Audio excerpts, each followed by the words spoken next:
Hello and welcome to the Game of Life, yet another fantastic edition. In the house, we have someone you could call royalty in the game of basketball. He's done it all, played for different clubs in the region, out of the region, well, the Silverbacks national basketball team as well. He's won 2 championships with the Nkumba Marines. He's won 2 with Power. Another one with his favorite, Sky Jammers.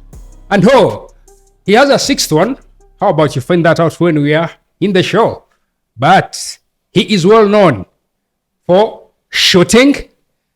Well, he's a point guard, center. But guess what? He tells me he's everything. He can do everything. I can adapt to anything. He says, those of you who know him and know a name called Blick, that legendary family, know him as Norman Blick, aka Kachumbari. Norman, welcome to the Game of Life. Finally, we are here. Yeah. Thank you very much for inviting me. Aka Kachumbari. Yes. What the hell is that? When and one team first came to Uganda, Yes. they had hot sauce in there, Uh-huh. and people said, "I am the hot sauce of Uganda." So, hot sauce basically it's the kachumbari, of the game. Yeah. So I bring the hot sauce to the game. To the game. Yeah. So Okay. kachumbari stuck. Some people mixed it up with kachumbari and Blick, and they call me Chumblix. What I want to start. Kobachi. And what's it about? I was trying to figure where exactly you come from, but let's settle for that for now. For now. Norman Blick, so happy to have you here. Last saw you on the court quite some time ago. And we are in the World Cup. Who are you rooting for in the World Cup? Portugal. Portugal. Why Portugal? Man, I have to give it for Ronaldo. He needs to take this one. Okay. It's the only thing he's searching for. I bet that is what is in his mind. Okay. Portugal. So, and the games, some are quite in some awkward hours, but the good thing is the rest of the world was taken care of. We have some games at 7, 8, 10. Yeah. So we're good to go. So let's get out of the World Cup and come back home. Norman Blick, arguably the greatest basketball player in Uganda. Some think there's no word called arguably when they're talking to you. But I'm honored. Yeah. But what an honor to have you here after, doing everything in the game. You're one of those who define the word longevity quite perfectly. And the fact that you played this game and had only one pit stop, an injury, we'll get to that, in itself defines you, both the longevity, but also what you achieved. 6 championships, playing for the national team, playing out of the country, in Qatar, in the UK, Congo. So you've done it quite all. And for those who have followed you in the game, I'm telling you, you even those who are just starting and they don't know basketball, they just have to be told about Norman Blick. And whenever there is a debate about who the greatest is, Norman Blick is always there. So you bring to the Game of Life a beautiful and proper game of life through the game of basketball. We'll get straight into it. You are not even supposed to play basketball. You started playing football, right? Yeah, I was a footballer, yeah. So what happened? When I came from boarding school, Yeah. all my friends in Ginger were playing basketball mainly. And that's home, Ginger. Yeah, Okay. at the moment, those days. So I hung around basketballers because I didn't know any friends in football in Ginger. Okay. So, yes, we had that stint, and Mwanguhya. Yeah. We played with him one time. The former Cranes captain. Yes, in a small team called Rendon. Okay. When he left, the team fell, and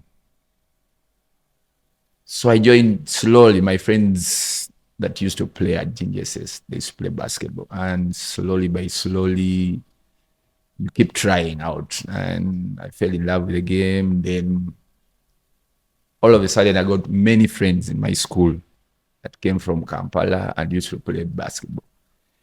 And times for athletics in school, other guys wouldn't leave their sport to go and run because most people hated athletics in Jinja College. And they would take away all the balls for football, all the balls for basketball, all the balls for volleyball, all other sports, so that the guys can train for athletics. But for some reason, basketball has always had personal balls. So we kept playing basketball. And I fell in love with the sport, just like that. And somehow, when I started playing, I started growing taller. I was actually a little shorter. Okay. So I sprang up. It amuses people when I tell them that, but that's where I started gaining my height from. Was there anyone at home playing basketball? I mean, we know the Blick family, motocross, rally, rugby. Who inspired you to, apart from your friends? Anyone in the family that perhaps you looked at and you're like? Danny Navio played basketball. Okay. Navio, the musician. Yeah, the musician. Yeah. So he schooled us each time we went to his home because we didn't know much about basketball. So we do everything on us. And that's the only guy I knew that could play basketball. Okay. Okay. And at home, whenever you're playing a sport, the parents somehow, they're involved either by stopping you from playing it or by encouraging you. And this time around, from a family that absolutely might be Navio, yes. But anyone in the family try to say, encourage you, play the game or? Well, unfortunately, my dad passed on when I didn't really caught on to any sport. Yeah. I was still very young. But moving on, my mom, being from, the parents of them days, books were the only option. Sport was a bypass, like a thing just a by the way. So, yes, she would be like, no, books first. But as kids, we always find a way to go back to play. Yeah. Yeah. Of course, later on, she realizes, this is a thing that keeps you away from drugs and what have you. So she started encouraging it. And further on, she started seeing me in the papers. She caught on. She became a number one fan. There always are mothers, our number one fans. So this time around, you're still in primary school? Basketball, playing it seriously? No. You're now in senior S4. Around, That's Jinja College? Jinja College, yeah. Okay, S4. And A-levels, where do you go? St. Joseph's, Ombachi. In Arua. In Arua. How did you end up there? My mom's from Arua. Oh, okay. Originally. Okay. And it's a good school. Yeah. So when we got there, it was also fun. I mean, we used to go through all those dangers, going through the parks, through convoys. And had Kampala friends. We started basketball in Ombachi. We were the pioneers of basketball in Ombachi. And we started beating schools around. We had to make sure we were the champions in Arua back then. But there was only 3 schools, Komboni, Mvara, and Asup. So each time, and we had graduates apart from Komboni, we had graduates with Mvara. So we competed, just the 3 of us, each time we were in Arua.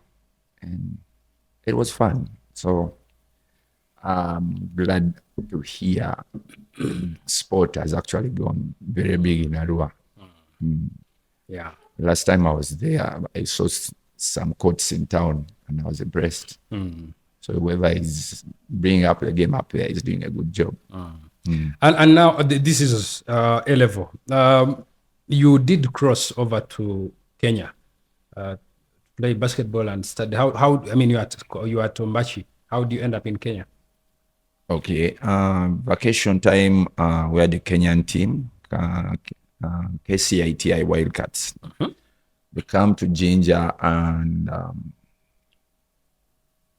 they give us they had a 1-week camp with us before they went to play the Lincoln tournament. That's usually the annual thing in December, like the main tournament in Uganda here. And they were impressed by my athleticism. And they didn't tell me right away if I would join. But after the clinic, they wanted to know what I was doing. And so I said, I'm joining campus.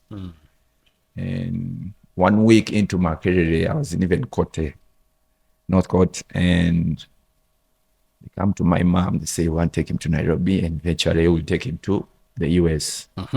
Basically, when they take you to their team, they train you to be a college student. Not for the NBA, but college. Basically, you're not thinking money, you're thinking studies and basketball. Then maybe your career can change, become a professional player. So that is what I was trained. I realized when I was there, the basketball I knew was actually mediocre basketball. It's just a joke. There they train you how to live, eat, sleep, and think basketball, and also keep your grades up at the same time. So you're like a champion sports athlete. No, student athlete. So like you have to balance books, balance basketball. So I learned a lot. I wasn't used to all that.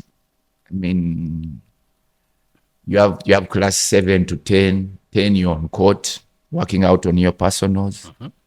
And maybe, you first do gym, go to the court, work on your personal handles, go for lunch, after lunch, go train with the girls team so you can learn the plays, because we had the same plays. Then when they are gone, you join the boys team, train with them till 7. By the time you're done, you're exhausted. And that's how I learned how to eat a whole loaf of bread by my own.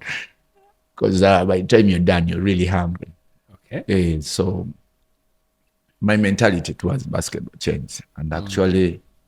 And how did you adapt? I mean, you've just left A levels. I mean, you're still a young man. And you're in a foreign country. And that's a whole new life altogether. Did you struggle to adapt? Or you just... For starters, boarding school here helps a lot. I don't know about boarding schools of these days, but boarding schools of them days train you to learn to live alone. About the new country, when I reached there, they used to call me foreigner. So somehow they embraced me. I don't know. It's a God-given thing. I have that favor. Everyone loved me. So I became, a Jaluo easily, just like that. And I had fun. I had people around me who helped, and everybody was supportive. Okay. So it was good, yeah. And then you are at that school, but somehow Norman Blick turns up at Nkumba University. How do you switch the two? Okay, now Nkumba, remember where that time, I'm there like for my 3rd year. And in Nkumba? No, in Kenya. Okay. My 3rd year, my game had really gone up.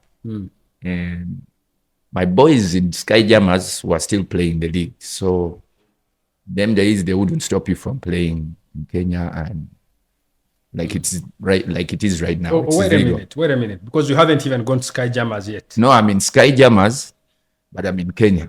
But in Kenya, I would play there. I travel overnight. My coaches didn't even know I would travel. I travel overnight, Friday. Saturday morning, I'm here. Join the team, come to Kampala, play the league game, go back Sunday evening, I'm back on the bus, and I'm in class by 7 Monday morning. That's the passion I had for the game. So I think I lost you here. I lost you where you are in, before you went to Kenya.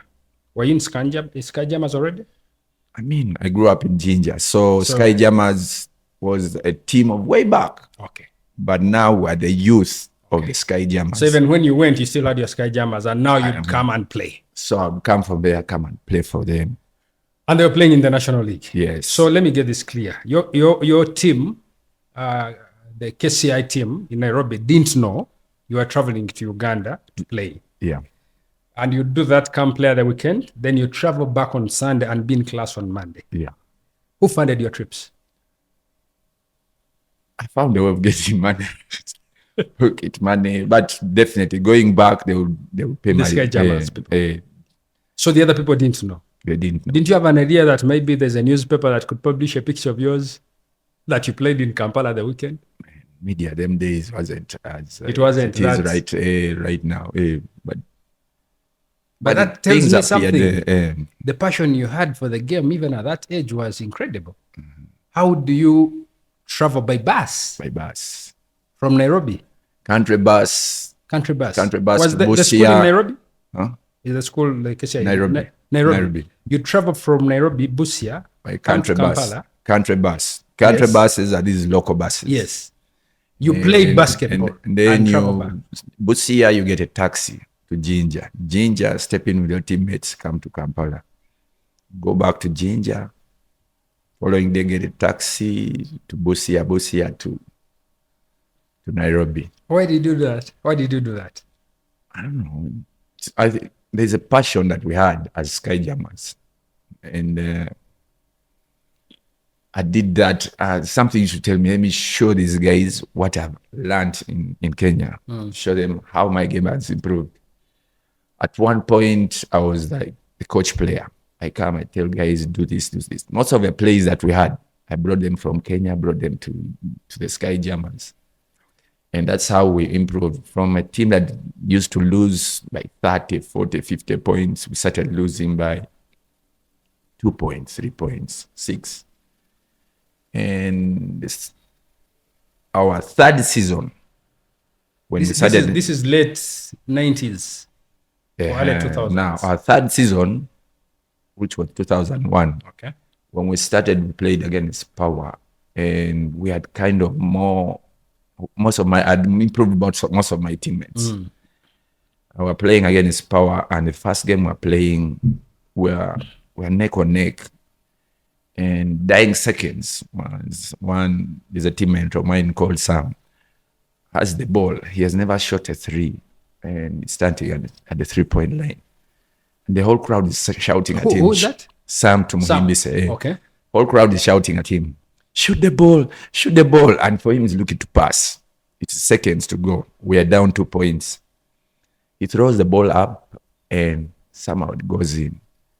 And first game, we are beaten the champs, because now Power had been the champs, the defending champs. We had beaten the champs. Morale went to that other level, from there to that other level. So we worked more. Now we were like, try to see if we can get to the playoffs. Just playoffs for that year. And I would still come in. Hard games, I would come. And the games I think they would win, I would not come. And we reach a point, we look at the table, and before playoffs, we have one game left, and it's Blue Jackets. And they tell us, if you win that Blue game... Blue Jackets of our friend, Maxali, William Zaraba, Chati, I think, was still playing, Nimrod. So we come back and play that game and win it by big margin on their home court, pool court. And we're excited about it. So we thought we had achieved. But then, the guys who were there before, like, if you could do it this far, why not you go an extra step? And we were meeting Falcons in the semis. And Falcons at that moment was the baddest team. They had Omony. Everybody still knew. Yeah. So, guess what? We win game 1. And we're excited about it. Now we're even more confident. But we're like, these guys won't allow us to come back. So we come for game 2. Those days it was best of 3. So we come for game 2, and Falcons wins it narrowly. Supposed to play decider. Right there and then, we get the news that Omo has left. It was done. We just came back just to... Wait a minute. Steve had left for Seychelles? Yes. Yeah? Okay. So we're excited. Going to the finals, we meet Power, defending champs again. We win game 1. Just like that. They say we are fluking, we win game 2. They come back, win one. That's 2-0. No, they won the second one. We win game 3. Okay. Come back, we won game 4, and it was done. Just champions. Like champions. That's 2001. So coming back to how I went to Marines. Before you even go there, that first cut, I mean, you have 6 championships. Would you even, before going to the others, say that was your best, or maybe they're better ones? Definitely. It was my best. Okay. Yeah. Because it's really made at home. If someone says anything about it, as like, mention any other team outside Kampala that has won the championship. Yeah. There's no other. Apart from Marines, of which we are part of. Which is more like Kampala. Yeah. I hear you. So,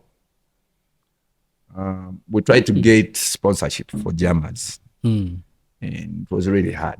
I mean, Ginger being an industry, in town, I would think it should be easy. It was still tough. We still played 2002 and lost in semis to Falcons. And that's when Nkumba called us, me and my brother, to come and play. To play university games. And we played very well, beat Makerere on their home turf. That's in Nkumba. Yeah, Nkumba Marines, which game even the finals didn't end properly. Because halfway guys were saying, Mwanguhya, because we're already 50 points up and we're beating a star-studded team. And when we won that, Nkumba had scholarship. So we moved to Nkumba, me and my brother. Okay. And where was your brother before that? Ginger SS. Okay. So we got to play one more East Africa games, but now in Dar es Salaam. And we beat USIU in the finals. It was a back-to-back championships. Eastern. So then they come up with the idea, why don't you put a team in the league? We joined 2003, joined the league, and we didn't really make it. We didn't give up. We came back the following year, won MOOC Open. That was a booster for us. We're like, we can do this. Was that the first time another university was winning MOOC Open? I think so. It was tough because remember, it was hard to win championship in Makerere. How did you beat them? I don't know. We were few, but we were bond. For them, there were many, and they had too many stars. Sometimes it gets confusing. Yeah, and they tried to cheat us, kind of. No, MOOC had already lost, but now we had met Falcons in the final. And they tried to cheat us. And first, there was a big trophy. When we were leading, they removed the trophy, put a small trophy. Anyway, we still took the trophy. We knew at least that title is on us now. So the trophy that was meant for the win of MOOC Open was changed as you guys were leading. Okay. So the story is funny. That gave us, boosted us. We actually started playing a lot better. So the league, we went on and on like that. But we didn't make it the other time. So this time round, we go to the finals. That was now 2005. Go to the finals and win it. Go back 2004, win it again. 2006, we go to the we're supposed to go to the playoffs and we couldn't go because before that, the one of 2004, 5, you said? 5. In between, there's a story of when you had gone to APR, I think, for trials. You came back. Is that the championship where you arrived from Rwanda and won the game in the fourth quarter? Oh, the 12 minutes 10. Yes, and you just changed it. Yeah, I went to... Tell me that story. I went for trials in Rwanda, yes. And in trials, I worked from morning to lunchtime, and not to breakfast. No, I have breakfast around 10. 10, go back to court, go then live there, go lunch, rest a bit, come back at 4 up to 7. And it was all shooting, dribbling. for a whole week. So these guys had Falcons on the Sunday. I was not even actually supposed to leave that Sunday. So they said, you come. So I traveled. They sent money, I travel, but the bus delayed me. So I got to the game when it's like in the last third quarter. And I'm changing. Should I change? And Coach Timo says, you change. But right away from when I walked into the gym, like this, Falcon stand, and then they were like, so when I changed and they saw me coming, being subbed, and I came on, I don't know what happened to them. And then for some reason, who had been traveling. It was 7 minutes on the clock? Yeah. Okay. And for some reason, who had been traveling, I didn't feel the fatigue. I think the workout I'd had the week before, it was like a normal thing. So I just caught fire from there on. And from being down 10, we had 1 point by 6 points. Wow. Yeah. And which game was that? Marines versus Falcons. No, I mean, was it the decider? No. It was a regular season game. Or regular season game, okay. Yeah. Okay. Interesting story. Yeah. So proceed to the 2006 championship. After you had won this one. We missed the opening game of that season. What the rules are, when you miss the opening game, you miss the second round game. And you don't get any points for it. The team you're supposed to play gets 3 points. So we reached a point where we're supposed to go to the playoffs, but they chopped off our points because of that. And our sports tutor was complaining. He had already written a letter to FUBA to tell them that we can't play because what school is closed. So there was an argument about that, but we still paid to make it a place because of that. So that's how we missed out. Following year, that is when I signed up with Power. Before Power, when did you go to Qatar? Following year is 2007. Yeah, I went to Qatar 2007. In January. Were you already with Power? Or before No, Power? not with Power. So you joined Power after Qatar? Just tell me about Qatar. How do you get to Qatar? Qatar, Haj Santoul. Haj Santoul. Yeah, okay. Was the mentor of the whole thing. The coach of Al Rayyan was like a brother to Haj Santoul. And they were looking for a big man. Haj Santoul thought I fit the criteria. And thought I would go there and they muscle me up. You know, like how Giannis went to the US. Yes, I went there and bulked up a bit, but they realized I'm not a big man. They couldn't use me as a big man. So, but then they couldn't send me out. They're like, we'll need him for both the junior team and the senior team. So I was there. I was playing for the junior team, the senior team. Yeah, played there for 1.5 seasons. They came up with a rule like there are too many foreigners in the league. We need to have 2 Africans and 1 American. The rest have to be Qatarians. So that's how the stint ended. And yeah, that ended, came back to Power. How do you feel about that? Could it have been different? It could have been different, yeah. So the problem is they brought a wrong player for a wrong role. Yeah. Yeah, but I mean, how could I have known about Qatar? Yeah. Or the professionalism of KCITI was now different from Qatar. Qatar were strictly professional. Because there, I didn't have to work, I didn't have to study. It was strictly basketball.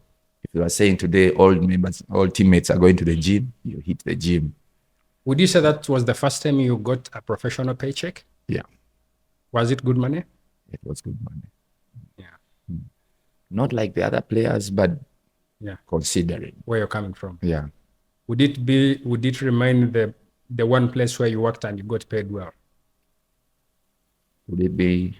Would you say that's the contract? Yeah, that's very true. Where you very had the true. proper contract and you got paid well. Yeah, and very genuine, everything on point, you know.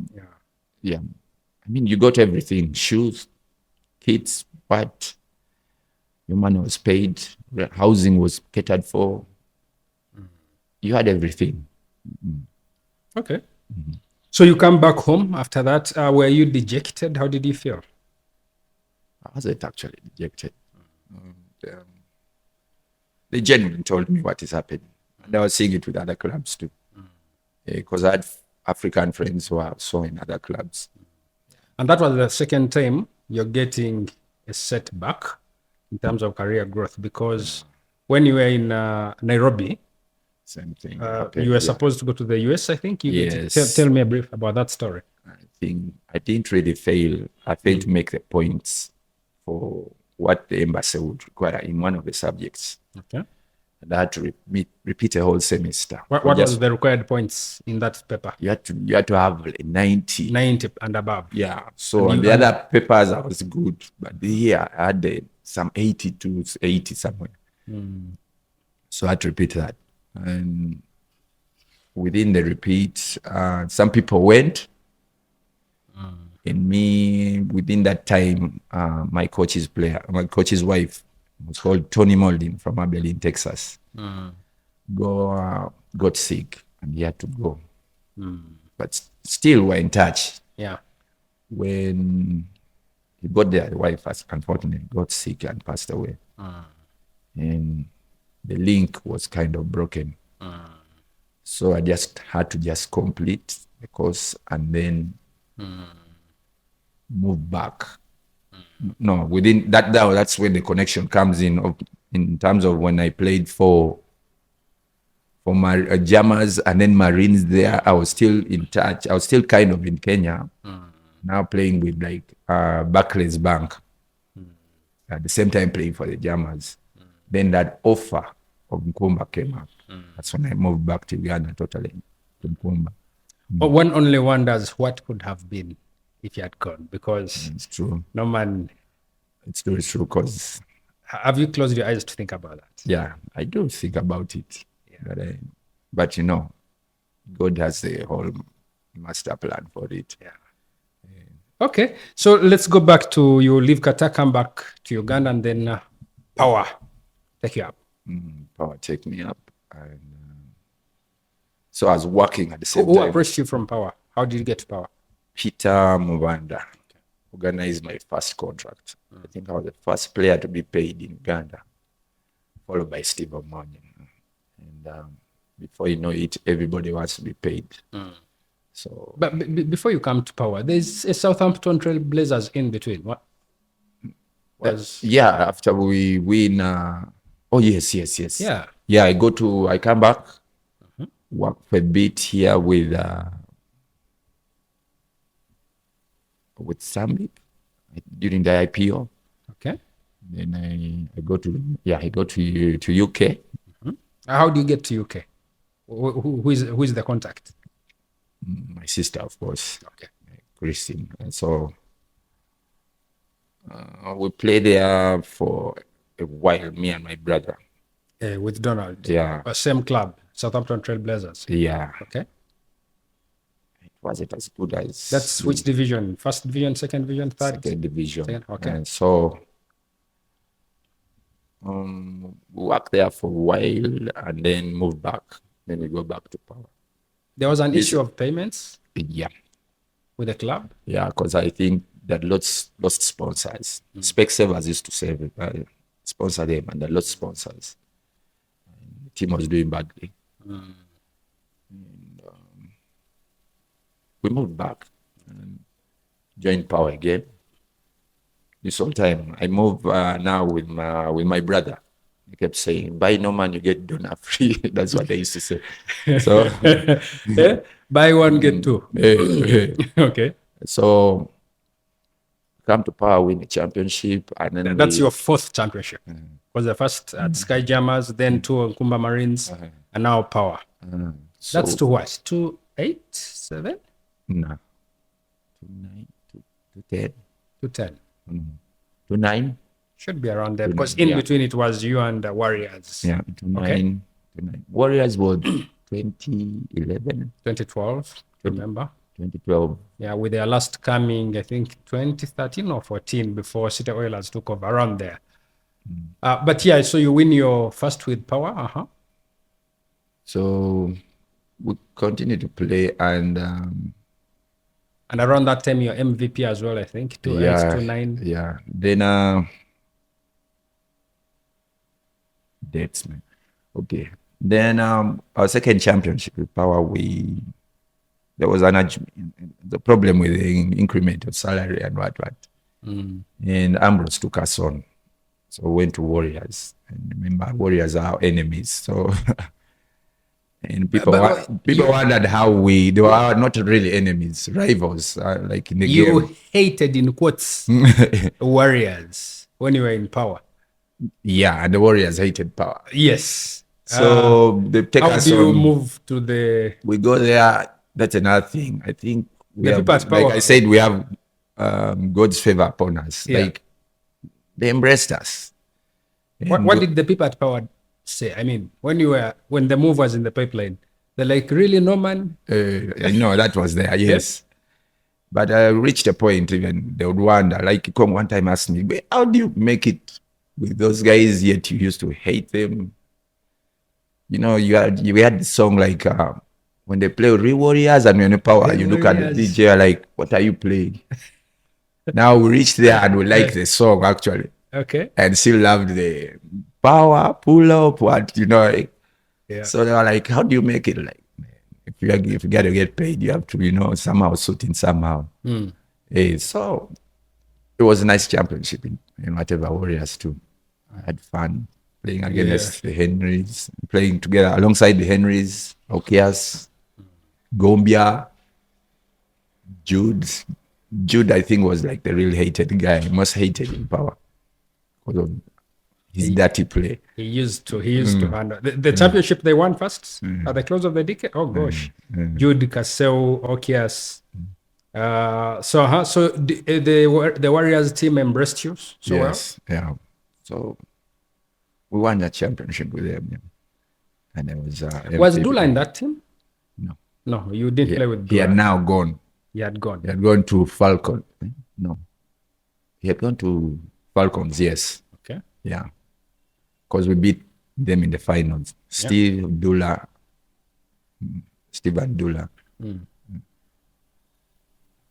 So that's your sixth championship at Warriors. Your sixth, and just like your idol, Michael Jordan, he stopped at 6 as well.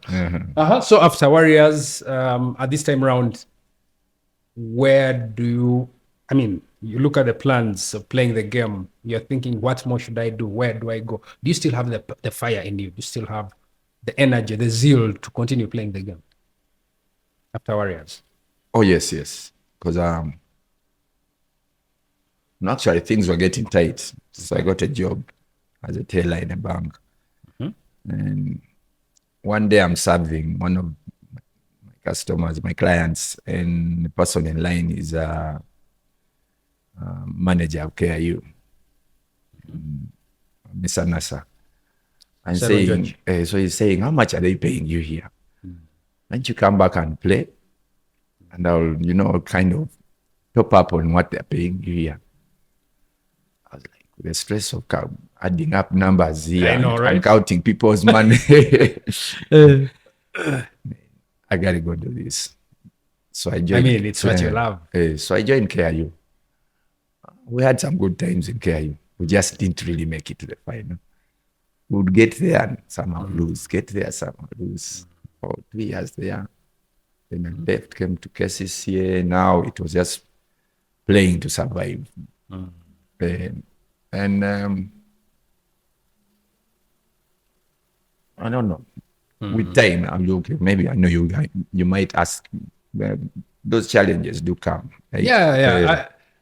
Even at KCC, at the time, you are an icon of the game. You don't need to prove to anyone what you can do.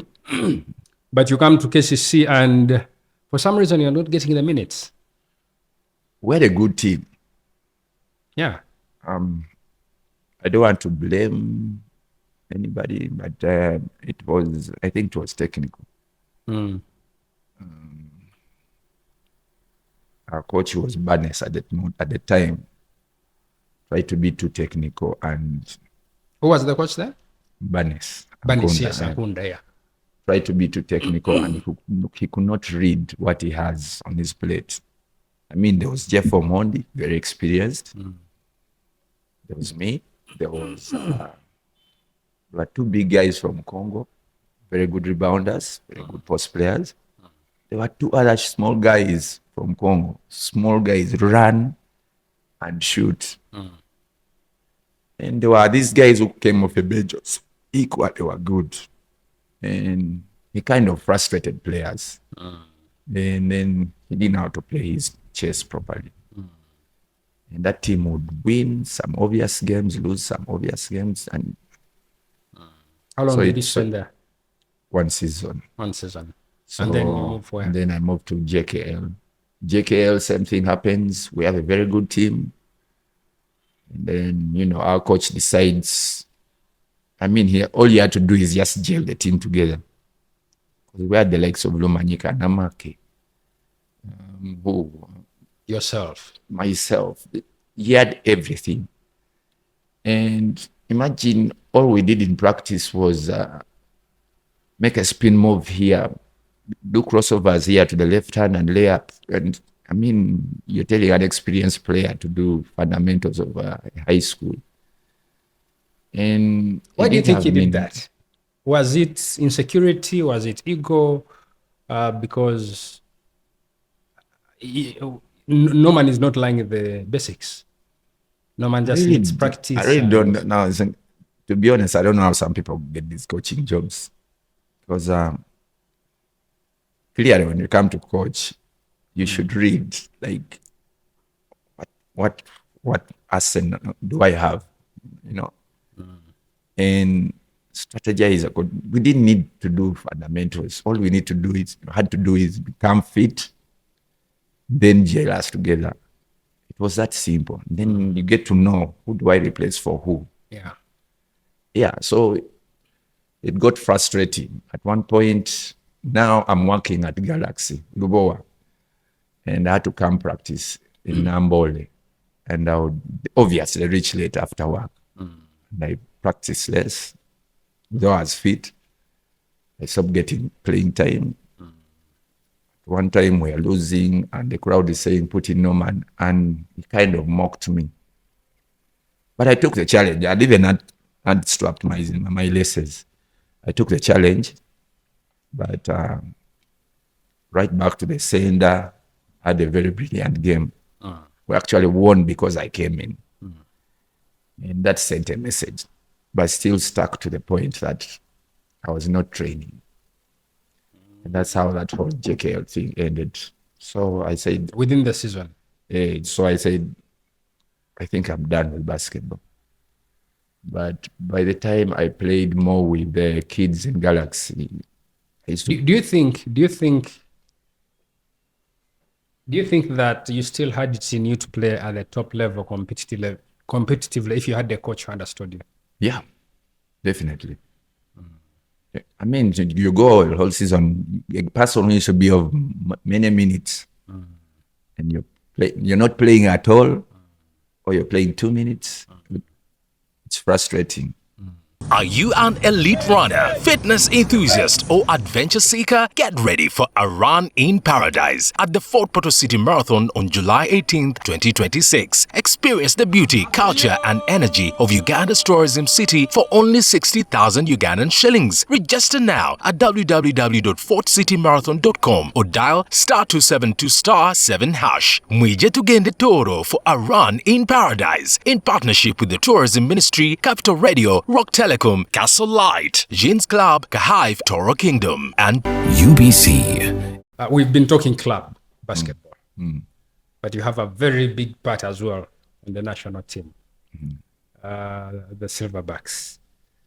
But also up until this point, before we delve into the national team, Norman, basketball, some of the common injuries are knee problems, an elbow here or there. But you didn't have injuries. Fortunately, yeah, I don't know. God covered me with the Holy Spirit. It was what is there an injury that you can point back to? Like it's only this. Like, do you have any career-threatening injury that you suffered? Yeah, wrist injury. To this date, I can't bend, I can't ball hold my. Oh, I can't do that. Oh, you can't do this. Yeah, so you can see. Oh, that when bone they there. twisted the wrist, they placed back the bones badly, and they put a cast, and it healed wrongly. Oh. So at one point, I thought I'd not play again because I couldn't go left. I couldn't do much with left. Which game was that? I was playing for Wildcats. We're in the finals, the university games. So I go up to dunk and someone runs underneath and I flip over. So it just goes like zigzag. And that remains the only injury you've had in your career. Yeah. How long was your career? 20 years? Mm-hmm. Okay. Let's get to the national team now that we are done with the clubs. National team. Talent was not an issue for you guys. You had the talent. You had the goods. But for some reason, some of the major milestones happened after you'd left. But at least you played part in the qualifiers for our first AfroBasket when we beat Kenya. That's the first time we felt like we're on the national team now. Yeah? Yeah. Muliranwa. Played the song as well. But that was like the peak of your national team. That's when you felt the happiness. But before that and all, what are some of the challenges that you faced playing for the national team? And when you look at today, a little bit of organization, a little bit of some money, what are the things that lacked during your time, guys? You had the goods, but somehow they could not come through. I mean, it is always a pleasure, like an honor to be called for the national duty, and whatever kind of jersey we wear, as long as you represent the country, always an honor. And the first time I put up, I think I was fresh from Qatar, and first time they put up a national team, they called me and I captained that one. And that's on top of captaining almost every club you played for. You've been a captain. Yeah. So I was honored, but as you know, Ugandan things, sponsorship wouldn't come easily. Football struggled. A lot went on. We didn't look like a national team. Looked like a team that had gone to play national teams. At one point, we used to say, whenever we went for those tournaments, when they would ask the host, who do you want to play? The straight I would go like, what? Uganda arrived yesterday. No, it arrived this morning. That actually happened with Rwanda? Uganda arrived this morning. Story. We are playing them first. And imagine, you've just arrived, you haven't eaten. Remember, you're off the bus, not even a plane. You still don't have where to sleep. You need to change. So you find something to bite and you go get ready for that game. And the crowd is too loud. That day the president is coming to view the first game. We're out there trying to stretch, and these boys walking like NBA stars.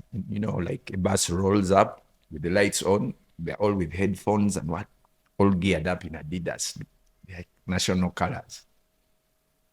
We had already lost from there. So we step onto the court for warm-ups, and we still don't have a jersey yet. We actually had some, I think, Falcon jersey, but without the name Falcons. And before we start before we line up for the president to come and greet us, handshake, they tell us to remove our jackets that we had for warm-up, and they give us T-shirts with Uganda on it. And we start playing, but when we start warming up, we're not even warming up. Some of my teammates were busy looking those ends at the other team. The Rwandan team? Yeah, because they looked so different from us. Which year is this? 2015, 14? No, that's too far. That's far. Yeah. Because Mulirwana was what? Mulirwana. That was slightly before Mulirwana. And so we played that game, go down to a point like, okay, we know we have lost, but now it's, to me, I was like, now this is a place to showcase my game. So at halftime, what's the score? What's the margin? Margin it's like 20 plus points. Okay. And we tried to keep in there. We had our stints where we block guys also. So we get some dunks also to fire up a few Ugandans who are in there to support. And yes, they won, but they acknowledged that we competed. And we didn't perform, yes, very well. But the following years... Is that the trip where you also were accommodated in a guest house? Yeah. Where we had to share beds. Small beds? And Gombe had to sleep with Okias, so you can imagine. Wait a minute. Gombe slept with Okias. But they can't fit in, is it 4 by... This is 6 by 4. 6 by 4? Because Gombe has to fold. So Gombe has to fold fit in. I think my producer will have to look for Gombe's picture. So we imagine how they slept in that bed with... So to turn out, okay. Kaseo would stay up. So it was Kaseo, not Okias. So Kaseo shared with Gombe. So he would stay up as Gombe rested. Then, since the game was in the evening, now towards morning, Gombe would wake up and Kaseo would sleep. So wow. It was that tight. I'm not blaming football, but whoever was looking for the fans should have done better. Yeah. So, whatever, okay. The next time we went for national team youth, that's when I had the Mobiru's, the Fidras, the Marinas, Comas, the Jimmies, two Jimmy, the numbers, Ivan and then Jimmy. That was a good team. We actually showed much strength than previously. We come again and lose due to bad coaching. We're leading Burundi by 40 points halftime. 40? Yeah. Because we're playing them man-to-man. And then these kids take away our 40-point lead. Reach to a point like if it was to get a draw, we'd just go for a draw. And we lose by 1 point. Imagine in that game. And that's how that was painful. So from there, now I started getting calls from coaches around East Africa who had seen me. So one day I'm there, manager from, I was still Rwanda, a manager from Goma Bulls in Congo calls me up. We meet and says, I'm going to send my other manager to come and pick you up if you are interested. So that you come and play for the Goma Bulls. I was like, and he was giving good pay. So I was like, fine, let's do it. The manager comes. So I start playing in Congo. But I would go only for the tough games. I go, come back. I was shown much love in Congo. I don't know if they thought out from the US or something, but I had a following in Congo. And I loved it there. Actually, that's one club we had omitted in your clubs. You played 2 seasons in Congo? Seasons, yeah. Okay.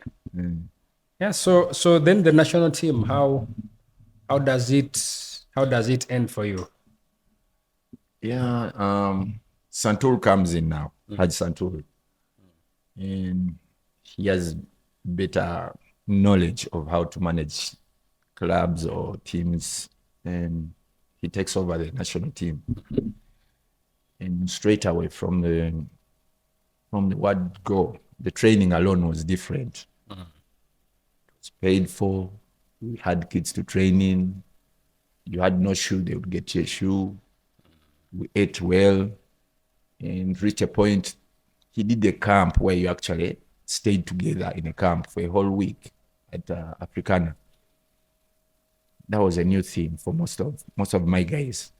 We had that before elsewhere, but it was a new thing for most guys, and it was wonderful. That's how we came to beat Kenya, because we had never beaten Kenya. And actually, one of the referees earlier on told me that we can never beat Kenya for another 20 more years. So when we beat Kenya, beat Rwanda, and qualified. So moving on, we're training from zone 5. We're supposed to go play. Yeah, they selected the team. And I felt bad that at that time funds were not really enough. So they couldn't take all of us. So they had to leave some people. And because they were bringing some professionals, they had to omit some of us. And being handpicked just like that, right there and then, I said, I'm done. That's when I said I retired. Steve tried to talk me out of it. Like, no, don't do it. I was like, no. I have to tell you, this is it. I felt disrespected, but I understood. They had to go and represent. They felt I was not fit enough. Was it an issue of fitness? I really don't know. Maybe I could have gone there for maturity, what they call it, maturity support or leadership experience. You did feel you belonged. You still belonged at that point. I did feel I belonged there. I mean, if Steve was still there, definitely should have been there. So I felt disappointed. I retired straight away. All this time you're doing all these things, and you have special people that you go back home to. Your beautiful girls. That's Tamara, and three kids. Three kids. How important are they and your family in your life and in whatever you've done?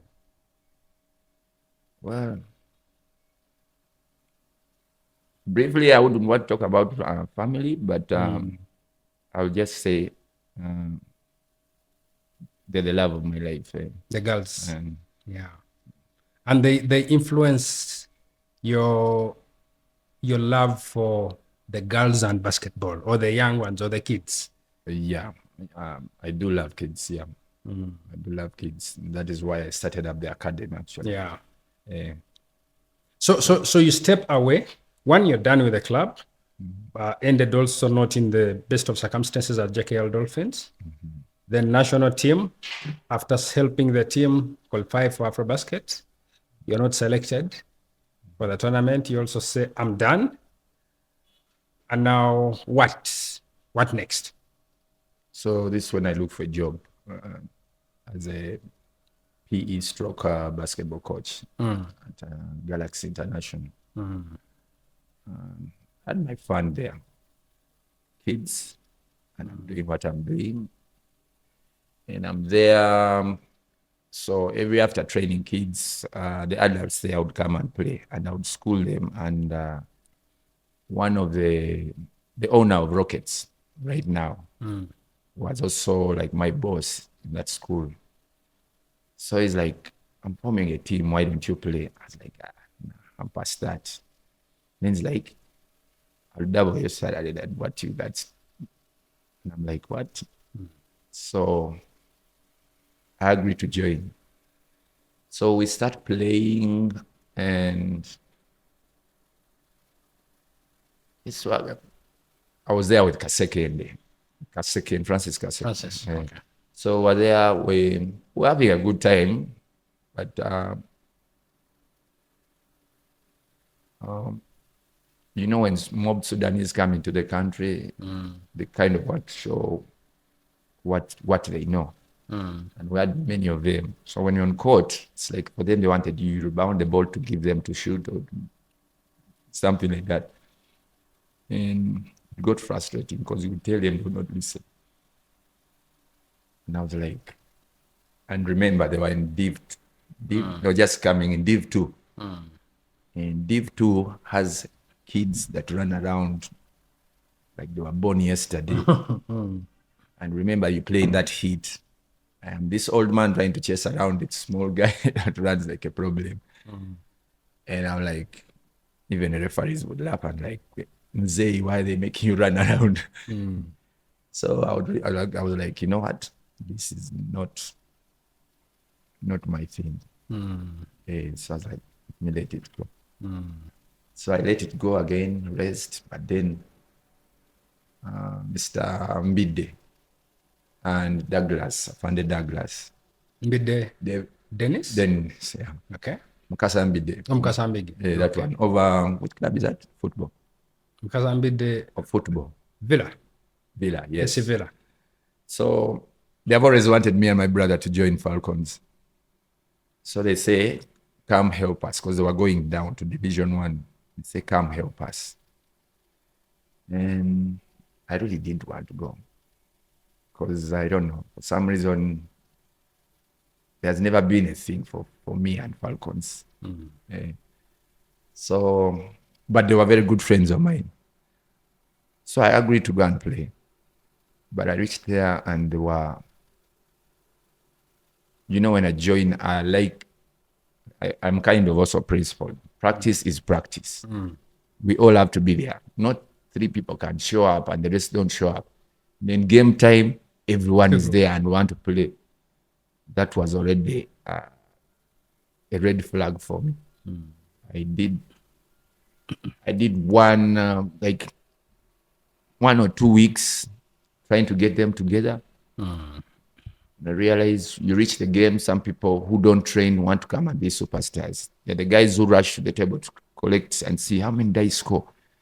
And I'm like, we have lost by a bunch and you're looking to see what your score is. That was total madness for me. I was not ready to stand for that. Just had to let it go. I was like, yeah, now I'm done.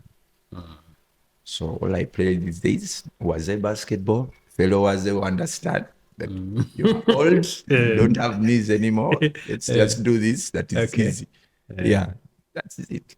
Okay. Before we get into the projects, because I want us to really get into the projects that you are doing now.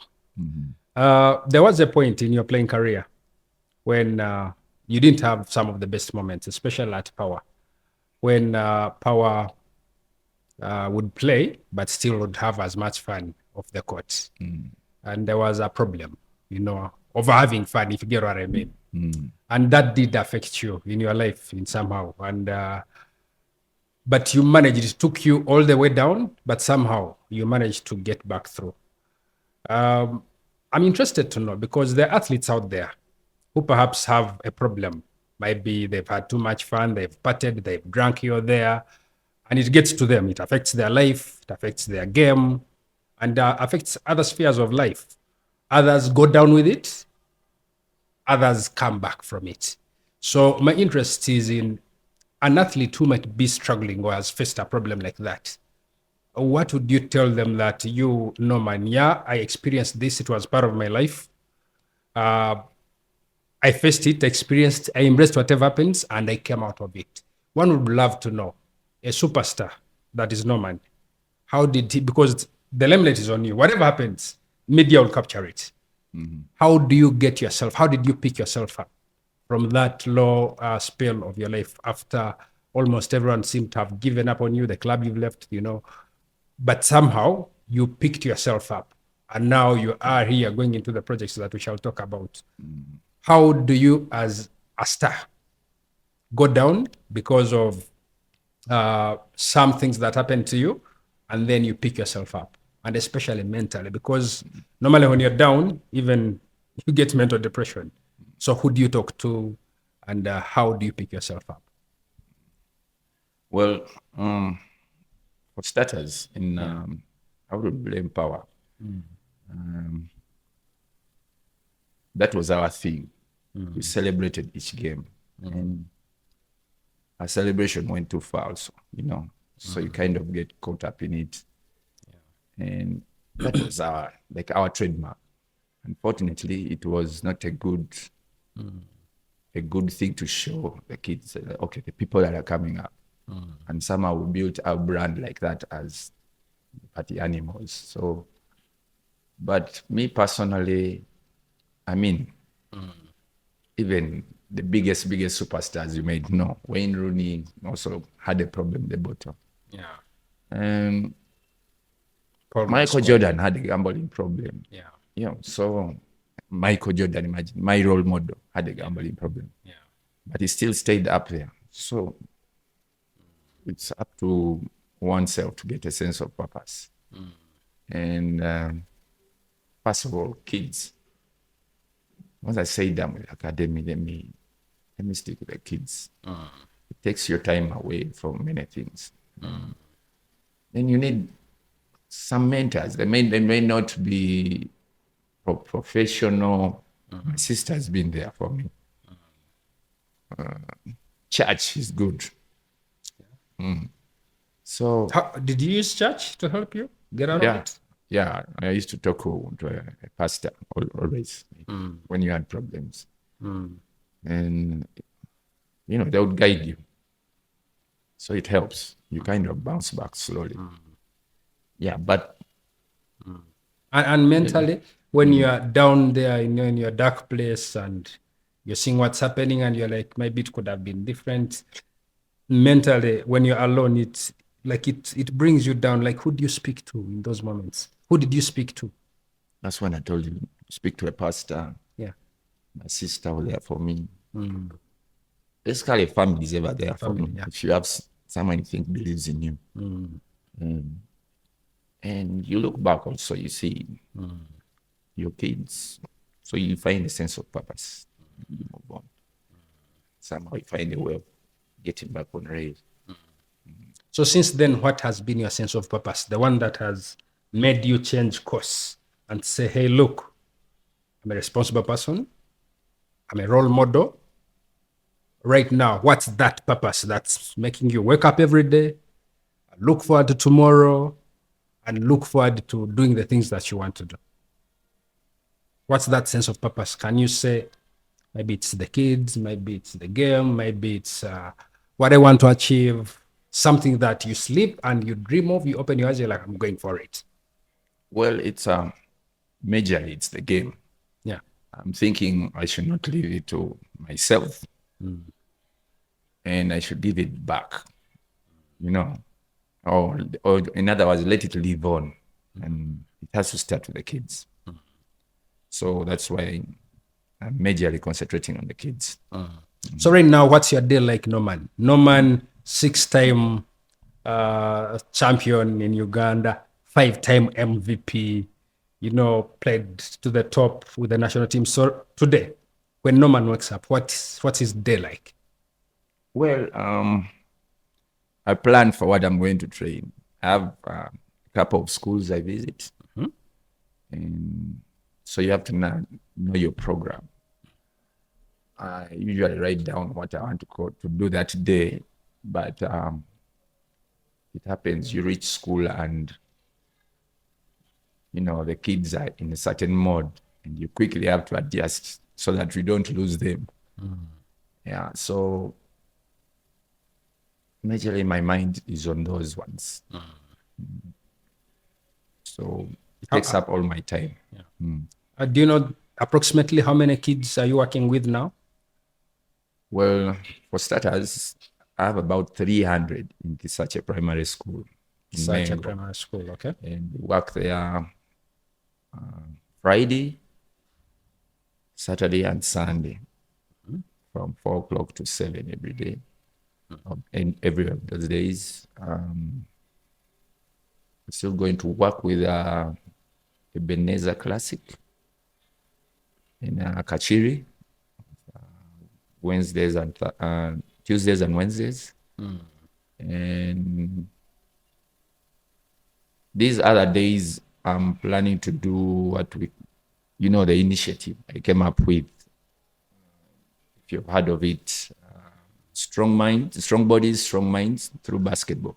Strong bodies, strong minds through basketball. Okay, tell us more about it. Well, this initiative, when I was at such a primary school, most of the kids there are not from around town. Kids from Masaka, kids from PG, and they're not well-to-do kids. Like, families are not well-to-do. And they showed me something. They have a pride to, they love the sport, but they can't afford certain things, shoes, but they would still play bare feet. So something came up with, it all started with, when I was coaching them, Women's Day. Okay. This year, I came up with an idea. Today, I'm going to support all the women in this school. I buy a pack of candies. And every girl I met, candy. Every lady teacher I met got a candy. And I was so impressed by that. Then, down the road, I realized the passion in these kids. And one visitation day, I asked the kids, if you need me to talk to your parent to buy you shoes, tell me. And some parents complied, some parents really couldn't afford. The kid would tell me, it can't happen. So I thought of it, why don't I do a shoe drive? But I was thinking of going around, put it on social media, collect shoes. Whoever had a pair of shoes, throw it in. And my biggest support was from my sister. She comes in, how many pairs do you need for now? Can we start this time? I was like, yes. So I get some money. I go downtown. I pick as many pairs as possible. She says, throw in something. So I buy a jersey for the school, buy some training kits, some sports gear, some basketballs, and officially launched that event at such a primary school. And the kids loved it. So time closed, but I intend to go on with it. And more thought is coming to, what about schools that don't have courts? Since I want to pick up the sport, I'm thinking of also, if I can not necessarily build a court. If I get more money, maybe I'll build a court, but if I'll just get, because the other thing I do, I make backboards for sale. You make what? Backboards. Okay. So if I could do backboards and like movable backboards and donate them to schools, all they have to do is paint the lines. For example, in a parking lot, which we did in such a primary school. They had a small courtyard, but they had no sports in the school. So we just went with that. We used a small space, put up an imaginary court. The hoops were there, yes.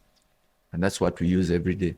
And the kids, definitely, after 2 or 3 weeks of the kids playing, the teachers reported back that the P7s were actually improving in their grades because of playing basketball. So they said they should play every day. So I started doing that for the P7s. They improved their grades. We realized my initiative would be, imagine, in other words, strong bodies, if they're playing basketball, the minds develop, and it's through what? Basketball. So that's how I came up with the initiative. So I'm still working on it. We're still going strong, and you'll see it going on. So with the schools that don't have courts, you get your parking lot. You put the hoops, the kids play. When you need to park, you move the hoops. And the sport continues from there. Well, what's your vision? What's your long-term plan? long-term plan. If I can get as many kids to the national team, that would be my greatest achievement. But in so doing also, if I can get kids to start training, get my own academy, so that they'll be joining like a permanent base. Now I'm not talking academy on paper. I'm talking about you have a building with courts in there. An institution. Like it's a base for Blick Basketball Academy. And kids go through it, go to the national team, maybe later go to college, or furthermore go to clubs somewhere else in Europe. That would be my greatest achievement. How about there's a drive of Norman Blick tour or something? I wanted to do that at first I wanted to call it 20 years of Norman Blick. Okay. And then this other initiative came up. But my whole plan was to do something like, go around, because it's Norman Blick. You say, hey, Norman Blick has come to our school and you have 2 hours of basketball clinic. Go to another school, same thing.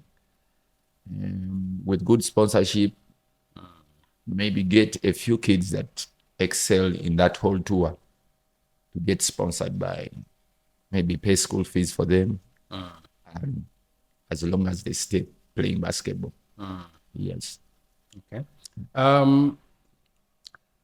This whole thing you're talking about, it's passion, it comes from the love. I can tell how special it is as you're talking about it, but it has its challenges. Yeah. You want to do things, but you don't have the resources.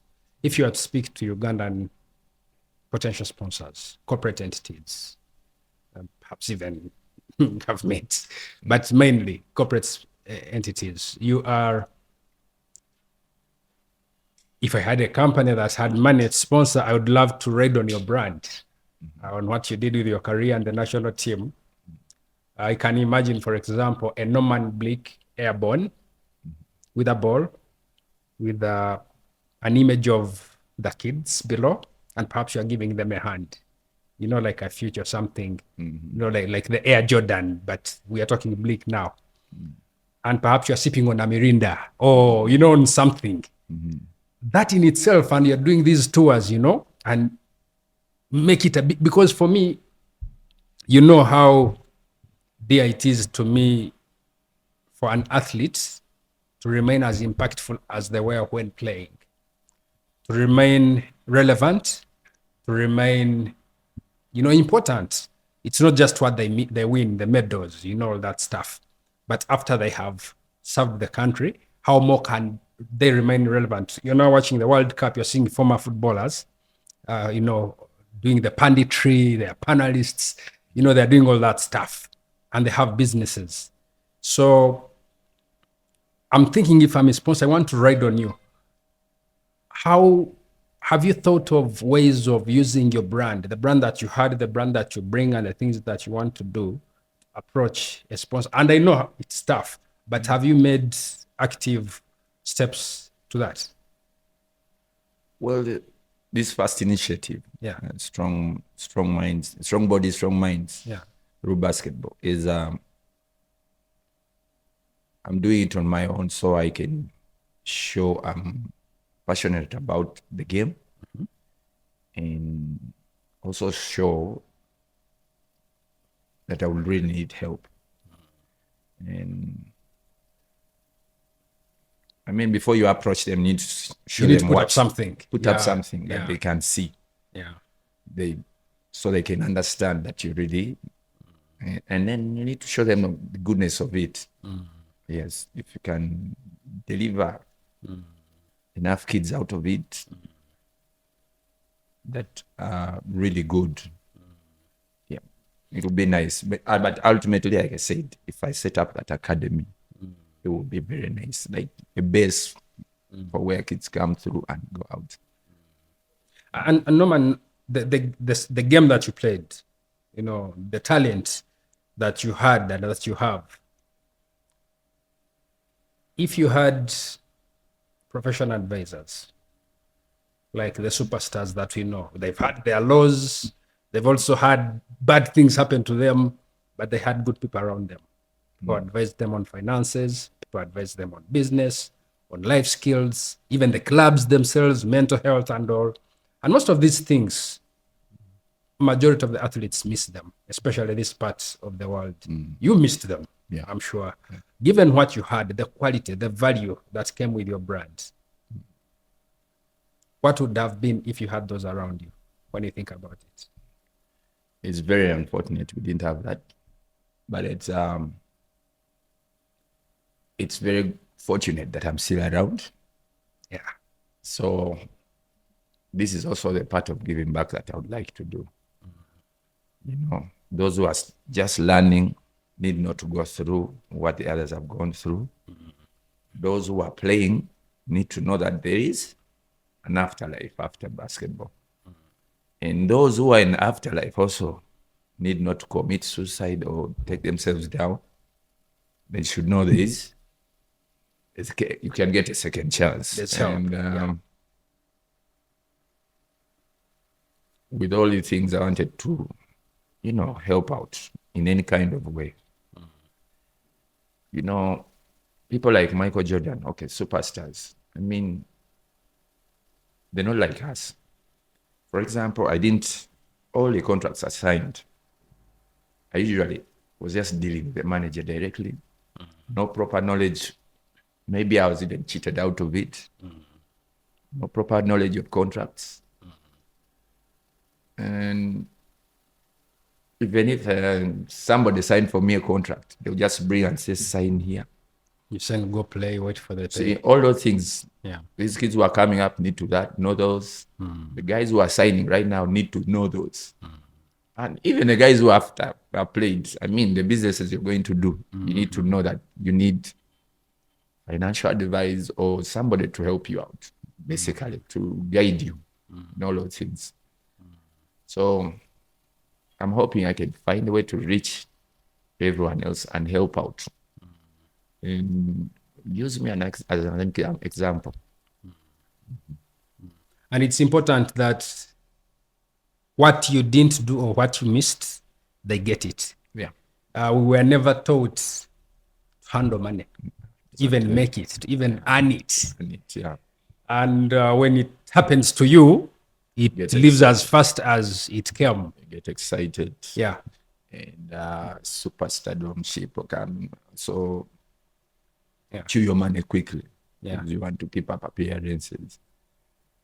So all those things, if you're not warned in advance or taught early enough, yeah, you definitely lose everything. And it's not too young to start learning them. Even your the girls and boys you're working with, yeah, they need to know that money is valuable. It's good to save. It's good to save. Stuff like that. Yeah. And with time also, there's a lot of things you need to know. Even simple things of how you talk to the press, those things were never taught. You know, those contracts, before you go into them, you need to have somebody who has a very clear knowledge of the contracts. You know, so you can get a good deal out of it. In a breach of contract, you know, you still get paid. So, something like that. There's a lot. The way you handle yourself as a professional or as a player, that all needs to be taught. Norman, I'm happy. We've shared a lot.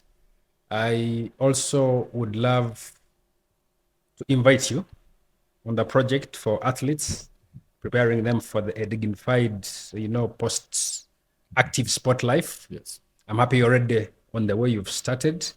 So we need to get as many people from the basketball area into it.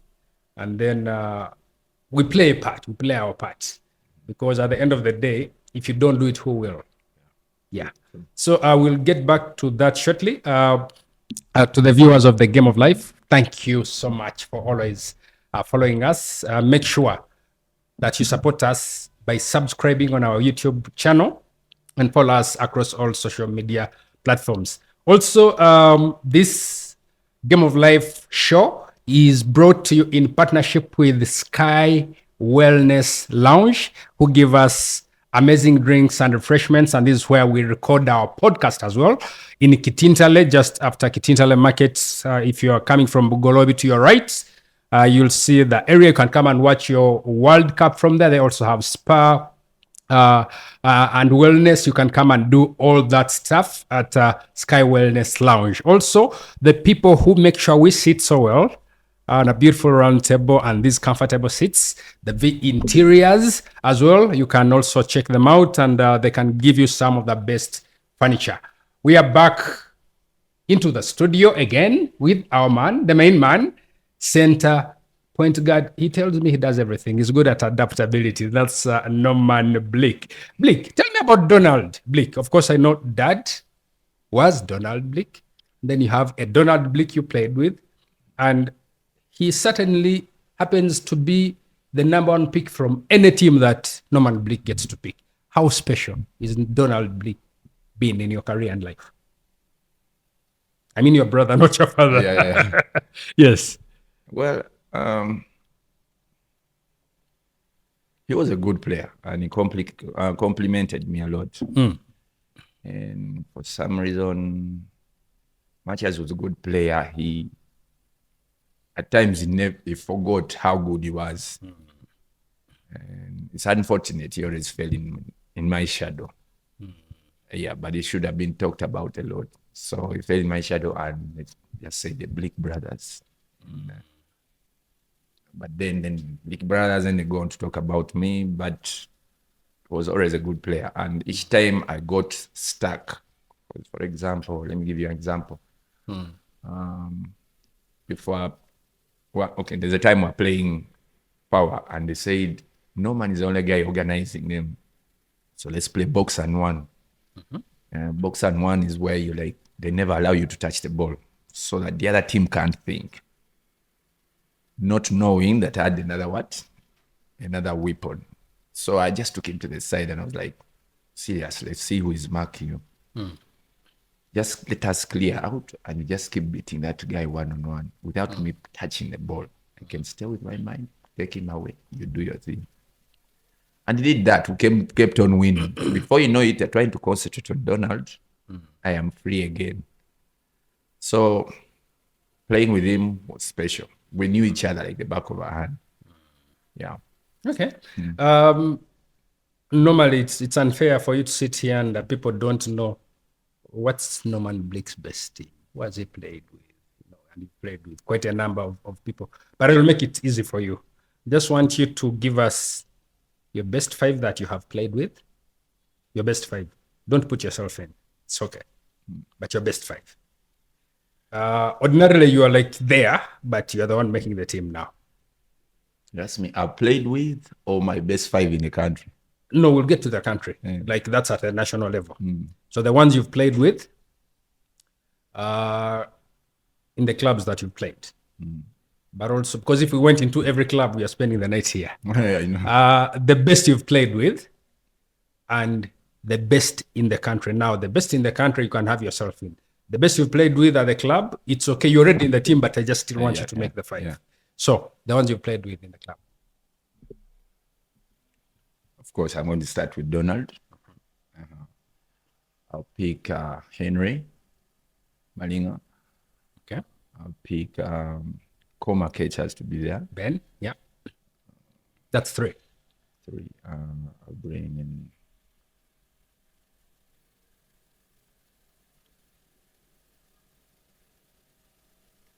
Forgetting someone. You have two. I know I'm forgetting someone, but if I forget, please don't blame me. I'm forgetting someone.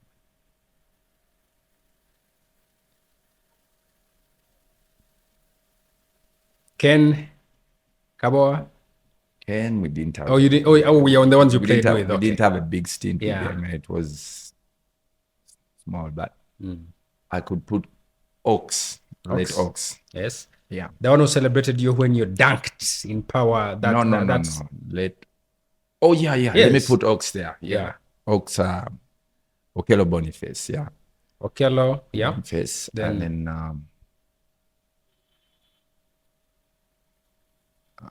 I would put I would definitely have to put one of the Nabos there. Jimmy or Ivan? Ivan. Yeah. So Ivan, Oxy, Donald, and Coma. That's 5. Okay. The best 5 in the country, you included. Steve, Jimmy, Henry. Which Jimmy? Jimmy and Abu. Okay. Wait. All times or what? The ones you played with. Okay. Yeah. Steve. Yeah. Jimmy, Henry, and Coma. That's the 5 of you. Okay. This one you're going to give me both the lady and the male, not the team. People say you're the GOAT. Greatest of all time. Who is your GOAT? Simple question. Michael Jordan. Oh, that's international. Yeah. Who is your GOAT in Uganda? Steve. Why? Well, at one point I looked up to him. I mean,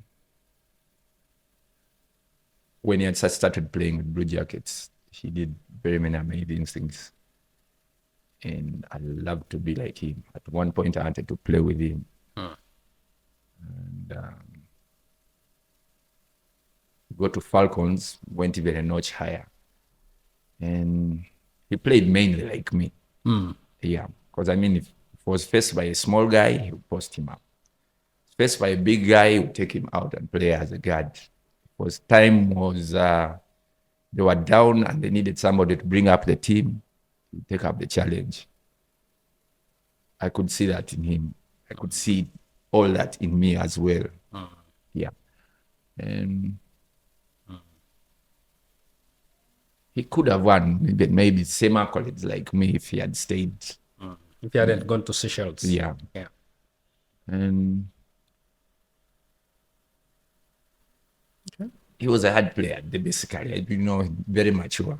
Yeah. And the best I ever saw Steve play were in Nairobi, who had gone to represent the country as a club. And Steve was representing Seychelles, some Cobras from Seychelles. And they're playing Ulinzi, had team from Kenya.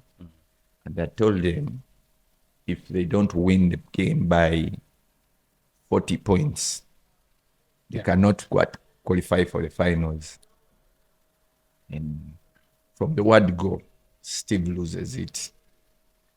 And by the time it was halftime, he had about 25 points, and they were about 40 points up already by halftime. So they go on to play. By third quarter, they stop the game. Kenyans being Kenyans, they tell them, you can't go on because you didn't pay your registration fees. You used to travel as... And there was ruckus, so that day I was like, man, this guy is a monster. So I tried to actually join the Cobras, went to talk to the Cobras manager. He was interested. But Steve said, no, I'll handle that. What? He blocked me off. And they ghosted me. I didn't get to hear from them again. So I thought Steve didn't want me to come and play. But then much later, I realized he knew I wasn't ready for that level of play, kind of professionalism. And you did have a close relationship at some point with Steve. Yeah, we were too close. Yeah. There's a story. The story I saw somewhere when you went to club. Oh, yes. Tell me that story about Steve. Yeah. Them days, shoes were not easily seen like these days.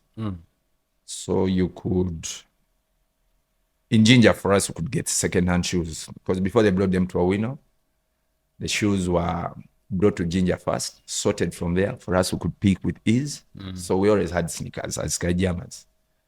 So when we come and play, definitely, I wear the same shoe size as Steve. So we would come, and if you didn't have a kick, borrow mine. And he was in Nkumba, so sometimes we used to go and visit him. And when we go, me and Donna, we stay at his place. And maybe because you didn't plan to go to club, you didn't have what to wear. You're like, okay, let me borrow a jacket. So you go to club, and we had this thing of like, since you're in an area where people don't know you, you start wearing like, hey, we're from South Africa. Like you from just Pretoria. landed. Hey, we just landed. Okay. And ladies there, will just go like, I know this jacket. This is Steve's jacket. You got found out. Hey. Okay. So we used to joke about it that way. And we had our good times. Yeah. Omo being Omo, for him, it was always two principles. But Okay. Donna being Donna also used to disturb him a bit. Because so. And your female goat, My female got here. you're in trouble. I want to think of Rebecca. Rebecca or I forget the name. But you know the Rebecca I'm talking about, left-handed. Yeah. One of us two. Okay. Flavia is not in. Oh my goodness, number 4. How could I forget that? Scrape that. My bad, Flavia. Flavia, I'm sorry. I'm sorry. No, wait a Definitely. minute. Have I influenced you? Yeah. What was I even thinking? My bad. So who is your goat? Okay, this will be fun. Yeah. This will be fun. Okay. Yeah, whenever we used to play, we used to call ourselves number 4. So actually, most of the girls that were number 4 were very good. Something about number 4, right? Yeah. Okay. What would Norman Blick today tell a young Norman Blick? Well, first of all, put God first in everything you do. Yeah. And secondly, no matter your background, whether poor or what, don't let it intimidate you from being who you are. Work hard, excel to achieve anything. It's possible. But things have changed these days. I mean, you can play and study at the same time. Try and achieve both. Balanced. Because basketball is short-lived. Books, you can go on. Basically, strive at everything you want to do. Sure. If you want to be a basketballer, strive. If you want to do what, go hard at it. With the help of God, of course. Thank you, Norman Blick, Uganda's arguably best basketball player. Thank you, Andrew. But from my end, he's up there among the top 2. And for me, it's such an honor to have hosted you here. Thank you for honoring us with your presence. And I'm looking forward to doing all the things that we've talked about together. We need to be the change that we want. And that's actually, that was said by Flavia when she was here. She said, be the change that you want to be. Norman, I want to give you an opportunity. Is there anything that you want to say that you feel we have not tackled? Well, and this is a humble request.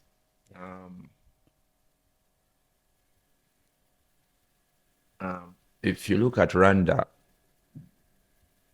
I mean, we used to beat Rwanda, but now we can't beat them because they put finances in their sports. I mean, right now they build a state-of-art gym, which now all NBA players stop there. The arena, BK. Yeah. I would request whoever is in charge, big government, Minister of Education, or sponsors or what, we need more facilities here. It makes things easier. We need more facilities. And it has to come from the grassroots. If we want to get players, good players, it has to come from the grassroots. Yeah. Imagine I started playing S4. That was kind of too late. Though I still could have made it, but still kind of too late. Yeah, it is. I mean, out there, the baby is born, cannot touch even the ball, but there's a hoop right in front of the baby. So the baby grows up knowing basketball.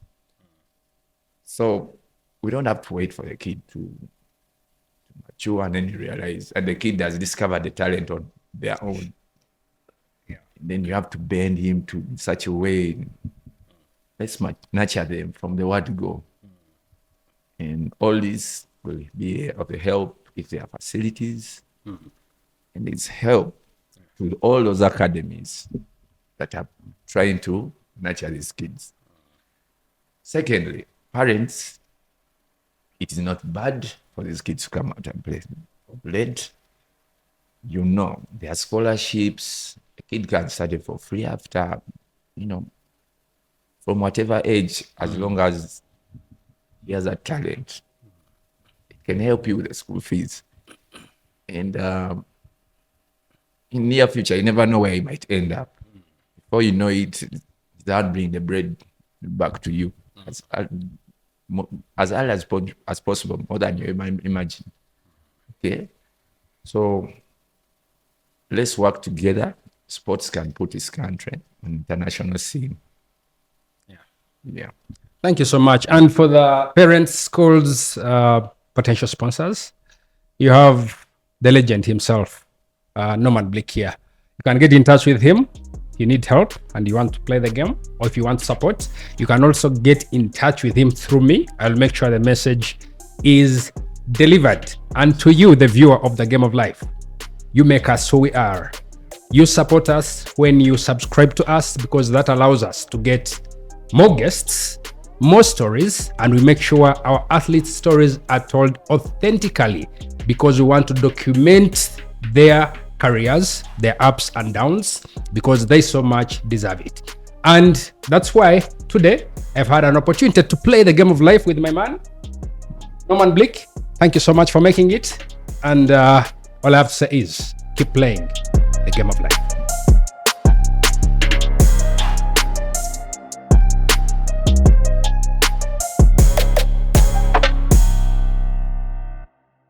Are you an elite runner, fitness enthusiast, or adventure seeker? Get ready for a run in paradise at the Fort Portal City Marathon on July 18th, 2026. Experience the beauty, culture, and energy of Uganda's tourism city for only 60,000 Ugandan shillings. Register now at www.fortcitymarathon.com or dial *272*7#. Mwije tugende toro for a run in paradise in partnership with the Tourism Ministry, Capital Radio, Rock Telecom, Castle Light, Jeans Club, Kahive, Toro Kingdom, and UBC, inspiring Uganda.